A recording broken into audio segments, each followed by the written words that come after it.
আজকে আমরা সারা দেশের জেলা পর্যায়ের আইনশৃঙ্খলা কমিটিগুলো পুনর্গঠন করার জন্য একটা পত্র জারি করেছি। জেলা পর্যায়ে যাবে, উপজেলা আইনশৃঙ্খলা কমিটিরও কমিটি পুনর্গঠন করার জন্য আমরা নির্দেশনা দিয়েছি।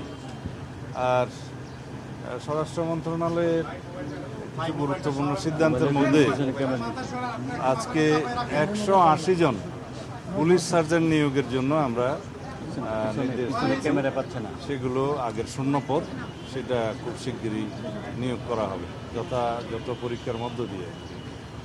এর বাইরে আরও আমরা জনবল বৃদ্ধির জন্য চেষ্টা করছি, যেগুলো আমরা অর্থ মন্ত্রণালয়ের ক্লিয়ারেন্স পেলে খুব শিগগিরই আমরা প্ল্যান করতেছি আরও 10,000 নতুন কনস্টেবল নিয়োগ করা হবে দ্রুততার সাথে।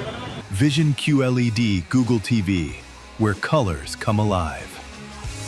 এর বাইরে সাব ইন্সপেক্টর এবং পাবলিক সার্ভিস কমিশনের মাধ্যমে এএসপি নিয়োগের আমরা উদ্যোগ নেব, সেটা পরে যথাসময়ে জানাবো ইনশাআল্লাহ।